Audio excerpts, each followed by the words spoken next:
इस सरकार में ओबीसी की मौजूदगी भाषणों में तो खूब बढ़ाई गई है, लेकिन उनके हक अधिकार के पटल पर चौगुनी घटाई गई।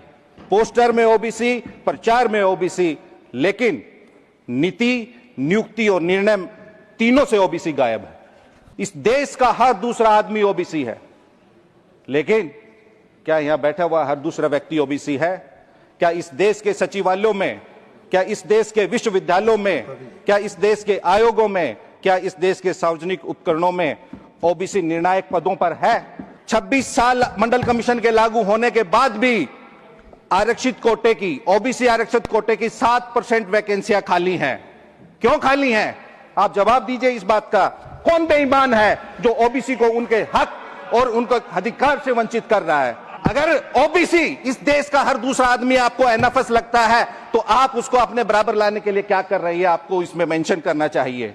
बीजेपी शासित राज्यों में ओबीसी समुदाय के लोगों के साथ जबरन उनका घर तोड़ने, बिना नोटिस कार्रवाई करने और भेदभाव की खबरें सामने आ रही हैं, जो सीधे तौर पे उनके संवैधानिक अधिकारों का हनन है। श्रीमान संजय यादव जी, 6 मिनट। धन्यवाद उपसभापति महोदय। महामहिम राष्ट्रपति के धन्यवाद प्रस्ताव के विरोध में बोलने के लिए मैं खड़ा हुआ हूं।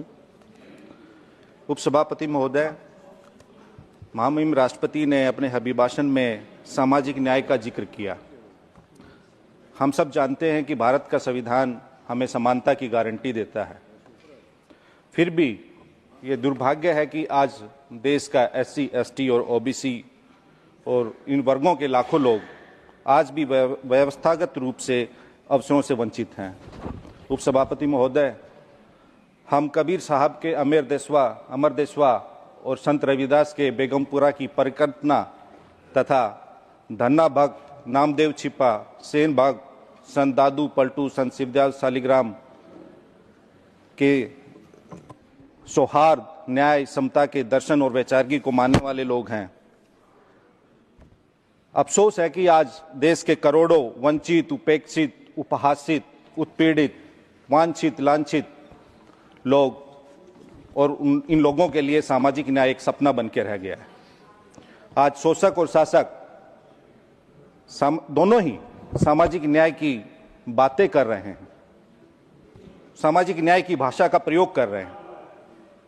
शासक सामाजिक न्याय की बातें अपने विशेषाधिकारों और अपने हितों की रक्षा के लिए कर रहे हैं, न कि वंचित वर्गों के उत्थान के लिए।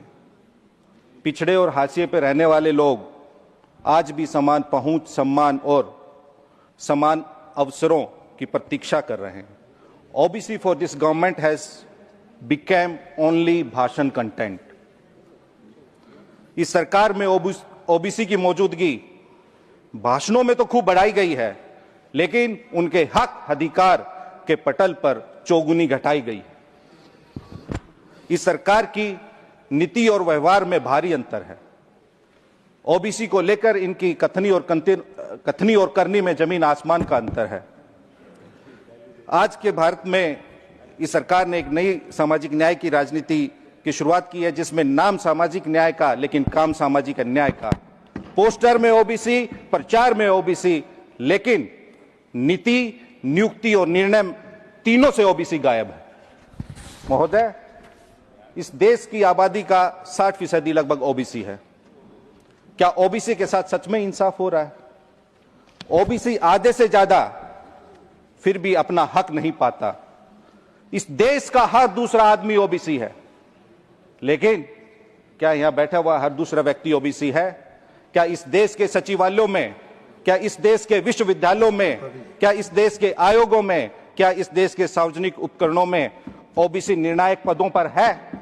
अगर नहीं है तो ये हम सबों के लिए एक सामूहिक मंथन, चिंतन और मनन का विषय है कि आजादी के 78 साल बाद भी और मंडल कमीशन लागू होने के 26 साल बाद भी आज ओबीसी विश्वविद्यालयों में क्यों नहीं है? केंद्रीय विश्वविद्यालयों में कितने कुलपति ओबीसी हैं?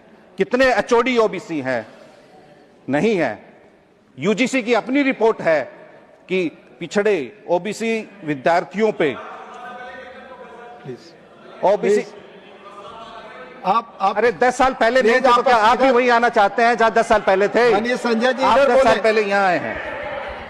महोदय, ओबीसी को मिलने वाली 9 लाख नौकरियां उन्हें नहीं दी गई है।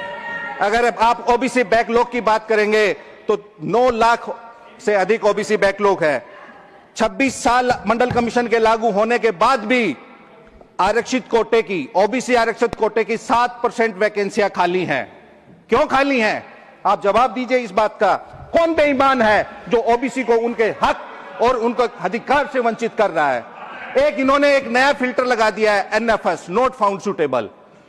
देश के हर दूसरा आदमी ओबीसी है और इन लोगों को एक काबिल ओबीसी नहीं मिलता, सुटेबल नहीं मिलता, इनको कोई उपयुक्त नहीं लगता। कौन लोग हैं वो जो ओबीसी को एनएफएस घोषित करते हैं?